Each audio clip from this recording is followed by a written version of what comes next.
وہ سے ایک شعر لکھ دیتے ہیں، سبھی میں بھی لکھا ہوتا ہے چار طرف، میں تو کہتا پوری دنیا میں یہ شعر لکھا ہوتا ہے، پانی پیو تو یاد کرو امام۔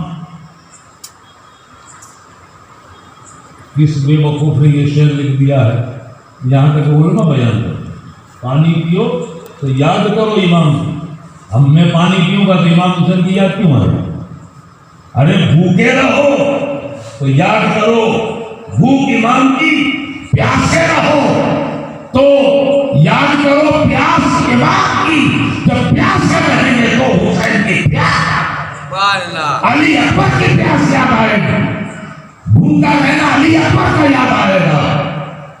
جب پیاسے رہو تب یاد آئے گی، کل تم روزہ رکھ لینا پھر یاد آئے گی۔ کربلا کا روزہ کیا، کربلا کی پیاس کیا تھی؟ الٹا شعر مت لکھا کرو، صحیح لکھا کرو۔ جہاں جاتے ہیں بس یہی ہوتے ہیں، پانی پیو تو یاد کرو امام کی، کھانا کھاؤ یاد کرو بھوک امام کی۔ بھائی کمال کی بات ہے، پیٹ بھرا ہو تو یاد کیوں آئے؟ بھوکے رہو گے تو یاد آئے، پیاسے رہو گے تو یاد آئے کہ کربلا میں کس قدر جو ہے پیاسے تھے حسین کے بچے۔ یہ شعر یوں ہونا ہے، پانی نہ ملے تو یاد کرو پیاس نہ۔ سمجھ گئے ہم؟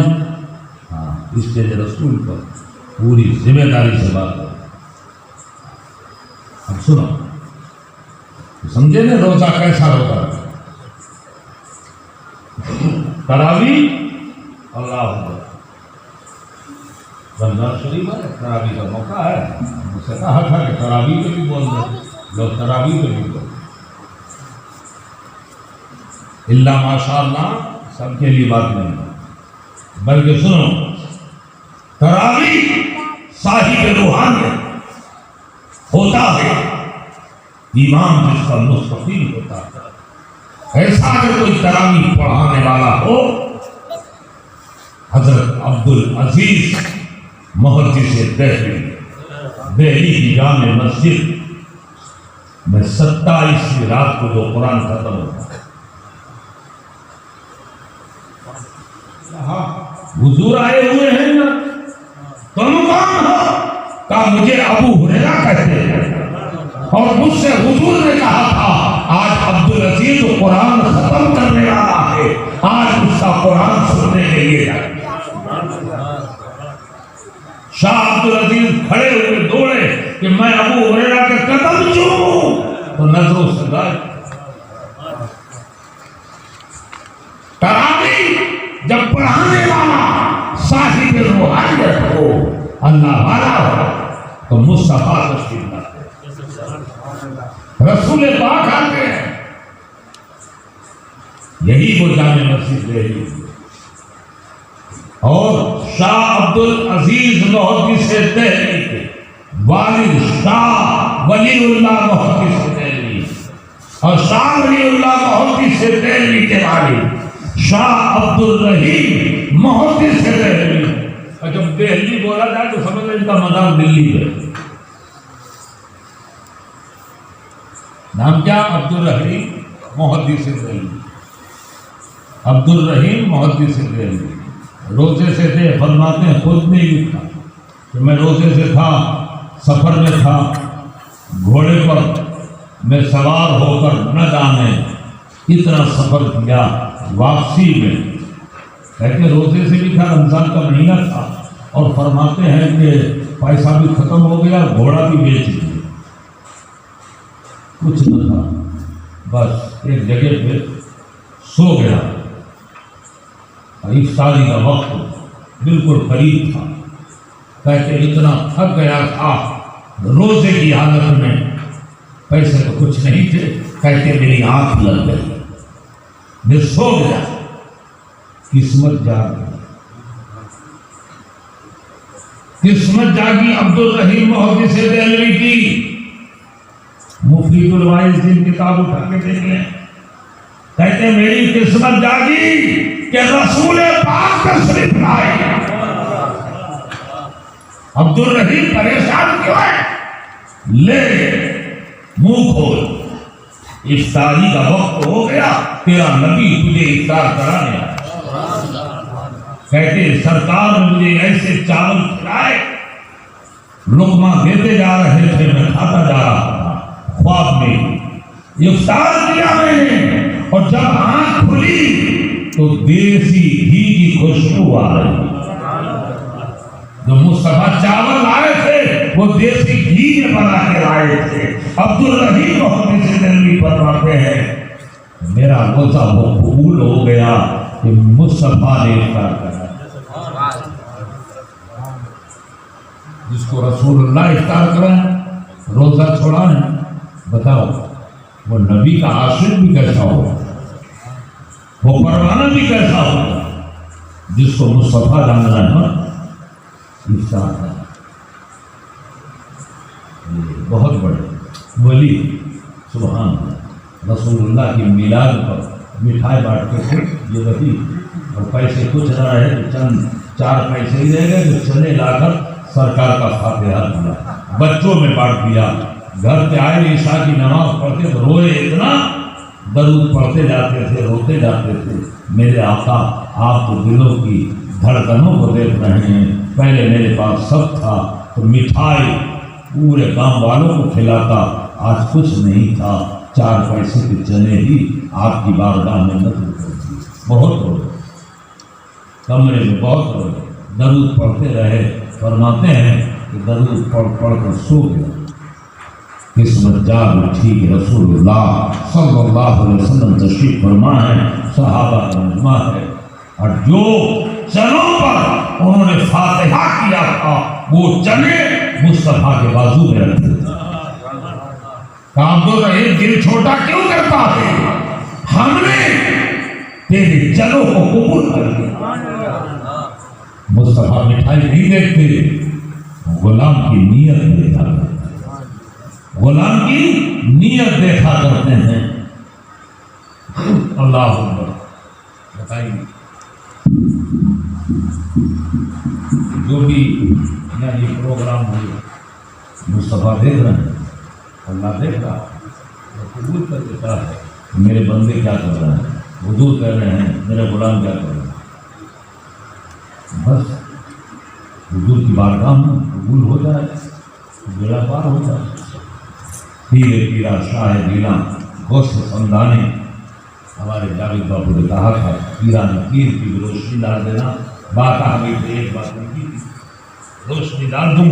سرکار غوث اعظم رضی اللہ تعالیٰ عنہ ہٹے کٹے جوان، 40 سال کا، 45 سال کا، 50 سال کا، بہانے بناتا ہے، مگر غوث اعظم کو ہیں شیخ الامت امام الائمہ غوث العالمین سیدنا عبدالقادر جیلانی پیدا ہوتے ہی روزہ رکھا، پیدا ہوتے ہی آج کا ہی وہ دن ہے کہ ابر کے حساب سے چاند نظر نہیں آتا، جیلانی تمام لوگ جمع ہو کے غوث اعظم کے گئے، چاند نظر نہیں آیا۔ آپ کی والدہ نے کہا کہ چاند ہو چکا ہے، میرے بیٹے عبدالقادر نے دودھ نہیں پیا۔ بتائیے شیر خوارگی کے عالم میں پیدا ہوئے ہیں، ایک دن روزہ نہیں بلکہ مسلسل 1 ماہ کا روزہ رکھا، 1 مہینے کا روزہ رکھا۔ وہ غوث اعظم، وہ سرکار بغداد ہیں، سید الافراد ہیں، غوث خاندانی ہیں۔ اللہ پر بتاؤ جب ان کا روزہ ایسا، ان کا روزہ ایسا ہے تو غوث اعظم پر نماز ادا کرتے ہوں گے، 40 سال تک عشاء کے وضو سے فجر کی نماز۔ دیکھیے مشتاق باپو ہیں، قاسم بھائی ہیں، آپ بھی ہو، باپو ہیں، حاجی صاحب سے بیٹھے ہوں، ایک بات کروں، 40 سال عشاء کے وضو سے فجر کی نماز پڑھی اور غوث اعظم کی تہجد بھی نہیں گئی، اور تہجد کا وقت ہوتا ہے عشاء کی نماز پڑھ لو، تھوڑی دیر آرام کرو، سو جاؤ، بس آنکھ کھول دو 10 منٹ میں، وہ تہجد کا وقت ہے، یا تو 12 رکعت پڑھ لو یا 2 رکعت پڑھ لو۔ اب جب انسان سوئے گا تو وضو ٹوٹے گا، وضو ٹوٹے گا، تو فجر کی نماز کس طرح سے ادا کی؟ اسی وضو سے جو عشاء میں وضو کیا، 40 سال تک عشاء کے وضو سے فجر کی نماز پڑھو، عشاء میں وضو کر لیتے، فجر کی نماز اسی میں۔ اور سونا بھی شرط ہے، تہجد کی اگر پڑھنی تو غوث اعظم نے 40 سال تک تہجد کی نماز نہیں پڑھی، اور جب وہ سوئے گا تو وضو جائے، تو فجر بھی گئی تو پھر وضو کرنا پڑا۔ یہی سب اعلیٰ حضرت قلم اٹھاتے ہیں، پیروں کے پیر روشن ضمیر، ان کا سونا ہمارا سونا زمین اور آسمان کا فرق، جو اس طرح سے سوئے کہ بدن اس کا بالکل لاغر ہو جائے، ڈھیلا ہو جائے، اس طرح سے نہیں ہوتے چمک جاتے ہیں، تو وضو گیا غوث اعظم ہے۔ روزہ کا جواب شیر خوردی کے عالم میں 1 مہینہ تک روزہ رکھا، اور عشاء کے وضو سے 40 سال نماز ادا کی، وہ پیران پیر، اور 40 سال تک غوث اعظم نے تقریر فرمائی، 40 سال تک تقریر، لاکھوں ڈاکوؤں کو ولی بنا دیا، اچھے اچھے سدھر گئے، جن کی تقریر میں بیچنے والے کہتے تھے جو آ گیا عبد القادر کی تقریر میں ولایت لے کے گیا، کلمہ پڑھ کے گیا ہے، وہ غوث اعظم خطاب کرتے تھے۔ یہ سب رنگ فیض امام حسن امام حسین،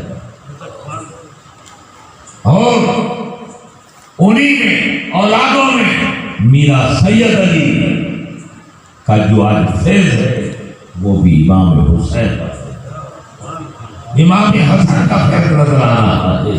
یہ سب شہید کربلا کی اولاد سے ہیں، تو فیض نہ ہوگا، یہ سب مقدس ہیں، اللہ کے ولی جتنے بھی ہوئے سب مقدس ہیں۔